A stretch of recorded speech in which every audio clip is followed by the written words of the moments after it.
It's now time for Crime in the DMV, where we bring you the latest headlines from the week. Thanks for watching. I'm Sierra Fox. We start in Prince George's County. A man from South America arrested and charged for shooting and killing a little boy on the 4th of July. Fox 5's Bob Barnard has the details. A judge here today called the man accused of murdering Asan Payton a danger to the community and ordered he be held without bond.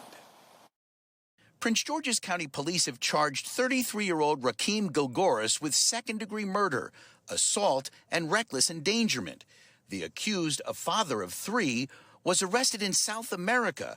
Authorities say he flew to Guyana on July 8th, had $12,000 in cash on him when police placed him in custody. Asan Payton was just 6 years old, lived in the district, died 2 days after being shot on the 4th of July. He and the accused killer were part of a gathering celebrating Independence Day on Akron Street in Temple Hills. The gunfire just before 8 o'clock that night, also wounding 2 adults, a man and a woman, who survived their injuries. Prince George's County State's Attorney Aisha Braveboy spoke to us after today's hearing. The reason why we were able to arrest Mr. Gilgoris and the reason why he's being held now was because the public responded to our pleas for assistance in identifying those who are responsible in the death of Asan. And so there's still additional information we need. And the family deserves closure, and Asan deserves justice.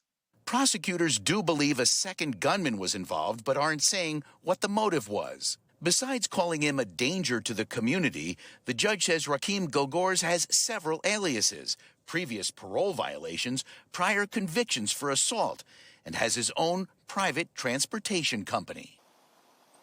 He is due back in court here in Upper Marlboro on September 6th. In the meantime, police and prosecutors are asking for the community's help again, guys, in tracking down that second suspect.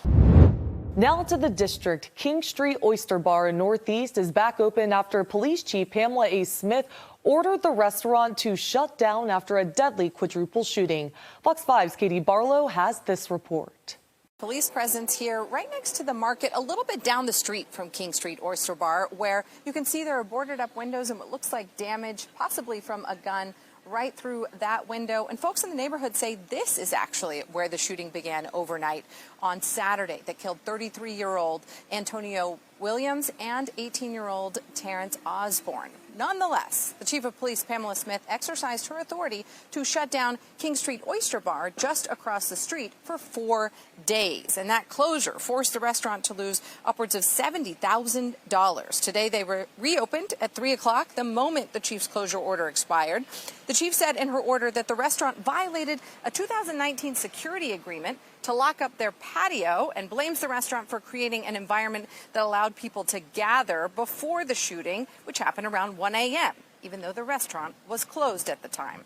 People we spoke with who live in the area have great affection for the restaurant and the neighborhood, but some steer clear of this area after dark. It's nice, yeah. Been here for over 64 years. It's nice around here, from what I know, but by night I'm home in bed. Right now, yeah, it's broad daylight, but I wouldn't want to say past, That's about it. Of course, at the police, they have to go through the whole process with the crime scene and all that, you know what I mean? But you want to get it back open as much as possible. I mean, there's a lot, this whole area is just nice, nightlife coming through. There have been dozens of reported crimes within 500 feet of the apartment building next to the Oyster Bar just since the beginning of this year, according to MPD data. That includes 3 assaults with a dangerous weapon, 2 of which happened after the bar closed. Just 2 weeks ago, Fox 5's Bob Barnard told you about a man who set fire to his neighbor's door right here at 2M Apartments, and you can see the apartment building right next to King St Oyster Bar. We also can confirm that there's going to be an emergency A&C town hall. Staying in D.C., an American University student is facing charges for secretly recording someone in the bathroom. The suspect was also reported missing just days after the alleged incident. Fox 5's Nana Bonsu has this story. Police here at American University say this peeping incident happened about 2 weeks ago on July 22nd inside a bathroom at the library here on campus. The student who is accused of this recording is 19-year-old Chris Estrada. According to court documents, Estrada used his phone to record a man who was using the restroom in a stall right next to him. Peeping Toms are gross. Disgust and frustration is how American University students are feeling after learning about the recent arrest of 19-year-old student Chris Emmanuel Estrada. According to charging documents, on July 22nd, a man using the restroom on the second floor of Bender Library caught someone recording him from the stall next door. The man left the restroom and reported the incident to university police, giving them a description of the suspect's shoes.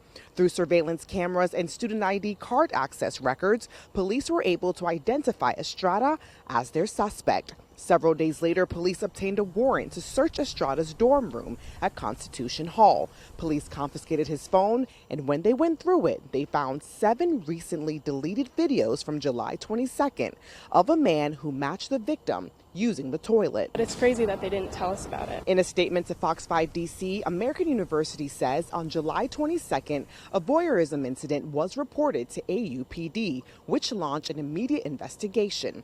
Through this investigation, a student was identified as a suspect and arrested last week. Taylor Murray and other students tell us they found out that Estrada is facing a voyeurism charge through the student-led paper and not an email or message from school leaders. The real frustration is the way that we find out about these instances is through other students. And like the Eagle is a student-run paper. And it's just frustrating to not see anything come from the school itself. Students we spoke with did point out that Estrada was reported missing last week. Friends and family shared this poster on social media. According to the university, he was safely located and turned himself in. It's unacceptable, and it shouldn't be happening on our campus or any campus. This isn't the first time a voyeurism incident was reported on campus. Back in April, a student was suspended and barred from the campus after peeping at one of the residence halls. And a similar situation last year. It's not only just this situation and like the 3 instances. There's been instances in the dorms and like no accountability, no communication. Now the university says voyeurism, just like all other crimes, is unacceptable. We also did find out that the student, 19-year-old Chris Estrada, was registered for summer classes. That's why he was here on campus. He did appear in front of a judge where he pled not guilty, and he's expected in court next month. Now to Montgomery County, where the suspect accused of a home invasion made an appearance in court. Fox 5's Bob Barnard has this update. This is unusual in that the victims in this case have feelings for the accused. Yes, they're angry and upset about what happened to them, but they say they want to make sure the woman charged with burglary and assault gets treatment for her mental health issues. When she was hitting us, my mom and I have said, like, you know, it's suddenly you kind of vision it all happening again, and it's just so disruptive to my life, to our lives. We met up with Kristen and her mother Linda at Montgomery County District Court a week and a day after we met them at their Bethesda home, the day after they were viciously beaten during what appears to have been a random home invasion. Happened at 8 p.m. on a Sunday night. The emotional part of healing is going to take some time, but we're definitely healing physically. It just sort of creeps into my head. I can hear the pounding on my head, and it reverberates in my ear. That's what it felt like when it was happening. Our family and friends have just been so amazing and supportive. We've been getting flowers and homemade cookies and, you know, just emails and little notes about how sorry, how shocked they were that this happened. Besides being concerned for their well-being, Linda and Kristen hope their alleged attacker gets the mental health treatment she so clearly needs. I can understand that this wasn't necessarily directed at me, but rather hopeful that the community can support mental health services so this doesn't have to happen. We heard from a college friend of hers who said back in the day they were in college together. She was smart. She worked on the Hill. She had an apartment. She had a car, and suddenly. And then they lost touch, and I guess something must have happened to her. Maybe she snapped. I want her to get help. 100%, especially if it's like schizophrenia, where it can be treated with medication. I mean, I hope that she's supervised during it, but if that's possible. Yeah, 100%. The suspect in this case has been ordered held without bond, deemed to be incompetent and a danger to the community. Her case put off until January of next year. Her name is LaToya Owens, 40 years old, no fixed address, but previously lived in Northern Virginia and Alabama. A mysterious device popping up on ATMs in Greenbelt, Maryland. Police are now warning the community, urging them to stay vigilant. Fox 5's Tisha Lewis explains. Well, first it was jogging, and now it's this mysterious devices popping up on ATMs. In fact, we've all used the ATM, taken our ATM card to withdraw cash. Apparently, this latest device, the cash sticks on the device. Now, Greenbelt police are warning everyone about it. They say 2 incidents happened, including one right here at this ATM here in Greenbelt. Take a look at these pictures. This is what the device looks like. Greenbelt police posting these pictures on X showing the ATM attachment in question. It appears to be metal with double-sided tape that catches dollar bills that pass through. Police say a concerned citizen called about this on Saturday night around 7:30. That's when they found the device at this Bank of America location on Ora Glen Drive. Fox 5 has learned investigators then checked surrounding ATMs and discovered a similar device on an ATM at the Capital One Bank location on Greenbelt Road.